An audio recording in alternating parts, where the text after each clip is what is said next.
Well, hello, welcome. I'm glad that you're with us as we continue our chronological read through of the Bible. Today, we're going to continue with another section of Proverbs, a section about avoiding fools and foolishness. Specifically, verses 1 through 12 of chapter 19 is where we'll start. One quick comment. Verse 1 is a proverb that states that it's better to live in poverty as a believer than to prosper in sin. It's really that proverb is a key to properly understanding the proverbs that come later in verses 4, verse 6, and verse 7. In those proverbs, the rich are reminded of the fickleness of their friends. And we're also reminded that though poverty and faith is preferred to prosperity and sin, poverty still is no cakewalk. It certainly has its disadvantages. The second half of chapter 19 moves to the topic of dealing with fools rather than simply advising that we avoid them. Avoiding fools is not always possible. And remember, when Proverbs is talking about fools, it's talking about those who don't put their trust in God, whose desire and goal is not to live as God would have them to live, but rather as they would have themselves to live. We do well to notice that these proverbs help to control our own sinful tendency toward foolishness, toward doing things the way that we want to instead of the way that God tells us we should. Um, we have to master that before we really can hope to deal successfully with the foolish behavior of others. Actually, one other thing too, I'll remind you of. I know I've done this multiple times, but I think I need to keep reminding you of this. Oh, I know I needed to keep reminding myself. When we read these proverbs, you need to do so with an underlying understanding of the gospel.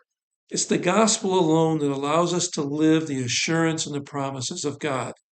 We can't work our way to God's favor or blessing through obedience and conformance to his will, by doing as these proverbs say and so on, but rather we obey and conform to his will, to these proverbs, because he has gifted us with his favor through his promise for the sake of Jesus Christ.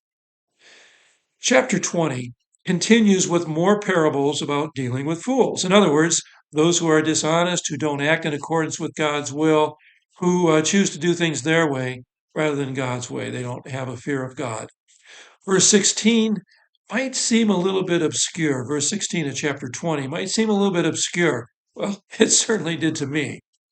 So maybe to put it more simply, or maybe put it in terms that we use today, the proverb which talks about taking a cloak as a guarantee, basically what it's telling us is don't get involved with risky deals, whether it's with believers or with unbelievers.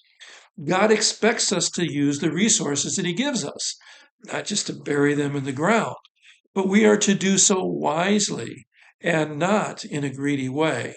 And so that's kind of what's going on in the background of this particular proverb. Chapter 21 then continues to focus on the wise and the foolish, but it emphasizes wise and foolish behaviors more than how to deal with the foolish as the previous chapters had been doing. Most of these proverbs are relatively straightforward to discern, but once again, there's one in particular that I'd like to comment on directly, lest we get the wrong impression. Proverb in verse 14 could be read as endorsing bribery, or at least greasing the palm, when it says, "A gift in secret averts anger, and a concealed bribe strong wrath." The point isn't that we should do such things, but that such things are done, and that they can be very effective. We need to be aware of their existence and of their effectiveness, as we go about our dealings and so on, even though we should not be involved in anything that even appears to compromise our integrity in such a way. We still need to know that that's going on out there and that can be happening so that we can deal appropriately, and understand things appropriately.